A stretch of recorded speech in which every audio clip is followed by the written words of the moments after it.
Happy White Cane Safety Day po sa lahat! Ako po ay si Ana Lolor Angeles. Totally blind po ako since 2008. Oh my! Oops! Huwag po kayong manginayang kasi tapos na po ako sa pag-iimo. May reason, may purpose, may plan. Lahat ng mga nangyayari. Kung bakit nangyayari yan. Let us always look at the brighter side of our life. Kung hindi po ako nabulag, malamang wala ako sa harapan ninyo ngayon. Tama ba? Yeah! Kaya, smile na ulit. Tingin nga. O yan, happy na. May ginawa po akong tula. Ginawa po ay pakinggan at maintindihan po ninyo. Ang title po nito ay Dahil Sa'yo. Lumalaking porsyento sa ating lipunan, mga taong sa paningin ay may kapansanan. Nakasanayang tawagin, mundo ng mga kabulagan. Akala ng iba na wala tayong silbi sa lipunan. Mga kababayan ko, ako po ay pakinggan ninyo. Patutunayan ko sa inyo na may silbi kami sa mundo. Tapusin mo ang video kong ito, tsak, maliliwanagan ang kaisipan mo. Naniniwala ang karamihan na dapat itago lang kami sa loob ng tahanan. Yung iba dapat mamalimos lang daw sa lansangan. Kapatid, buksan mo ang iyong kaisipan upang iyong maunawaan na ang mga kabulagan ay hindi pabigat sa lipunan. Nakikita mo ba tong hawak ko? Puting baston lang to para sa'yo. Napakalaking tulong nito para sa tulad ko. Kaya akong dalhin kahit saang lugar na gusto ko. Dahil sa'yo, nakarating sa pinagtatrabahuhan niya ang mga kabulagan. Hanggang sa pag-uwi ay iyong ginagabayan. Nagsilbing mga mata, kaya hindi alintana ang kapansanan. Dahil sa'yo, lumalakas ang aming kalooban. Tok, tok, tok, pagwasiwas ng aming puting baston ay iyong iwasan.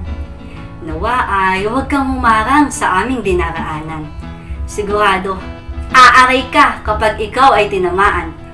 Patawad po, hindi ka namin nakikita, aming kaibigan. Salamat po Philippine Blind Union na naging boses ng mga kabulagan. Importansya ng puting baston para sa mga kabulagan ay ipinagsigawan. Publiko o pribado man ay kanilang naintindihan. Mga tauhan nila ay naging alerto kapag may hawak na puting baston ang dumaraan. Payong kaibigan, kung ikaw ay nakakakita pero nanlalabo na, huwag kang mahiya at sa white cane ay sumaklolo na. Siguradong makakaiwas ka sa disgrasya.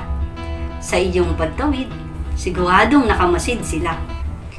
LRT, MRT o PNR man yan, eroplano, barko o pampublikong sasakyan pa yan.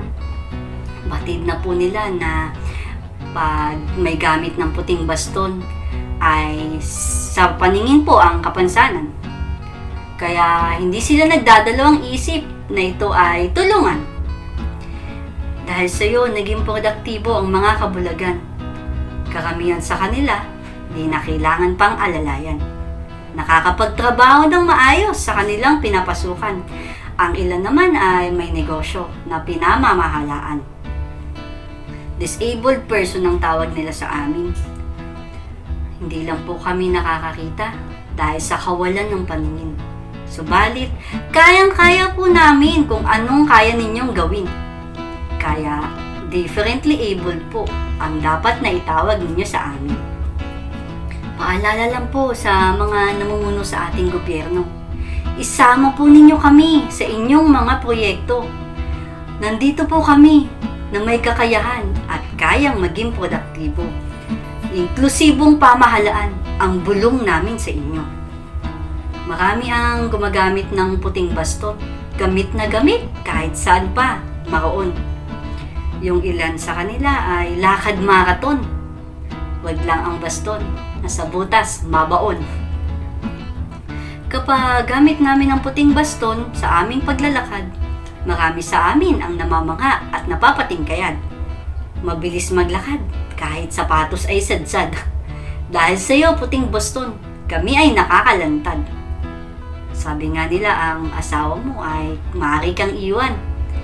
Huwag mong itulad dyan ang puting baston, aking kaibigan. Hawakan mo lang ng tama at hindi kanyan hihiwalayan. Sa hirap at ginhawa, handa kanyang damayan.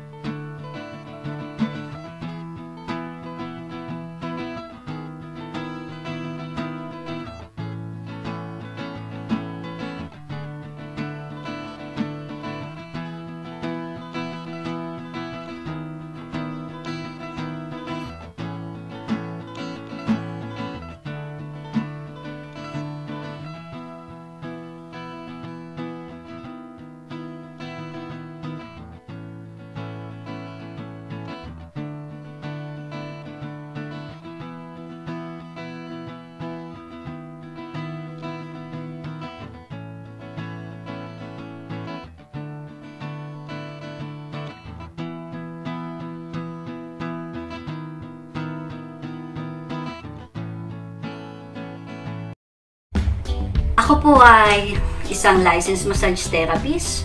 Operations manager po ako sa isang clinic at board of director po sa isang kooperatiba. Former taekwondo instructor din po ako at member po ng Taekwondo Black Belt Sorority, batch 16 po. Sa workplace po namin ay gamit na gamit po namin yung white cane o puting baston. Madalas, hindi na po namin kailangan pang magpa-assist sa aming utility kapag pupunta kami ng CR, lalo pag busy sila. Kasi nag-a-assist sila ng mga kliyente. Instead, kami na lang po ng puting baston namin yung magkasama. Papuntang CR, pabalik, sa clinic. Karamihan po sa mga workmates ko, wala po silang sighted guide. Sila lang po yung pumapasok, umuwi, kasama yung puting baston po. Napakalaking tulong talaga ng puting baston sa mga visually impaired sapagkat yun yung nagsisilbing mga mata po namin. Salamat at na-recognize po ng ating pamahalaan ng puting baston na naging simbolo po ng mga visually impaired na pag may hawak po ng baston ay sa paningin po yung kapansanan. Tapos naglaan pa sila ng special link para sa mga may kapansanan.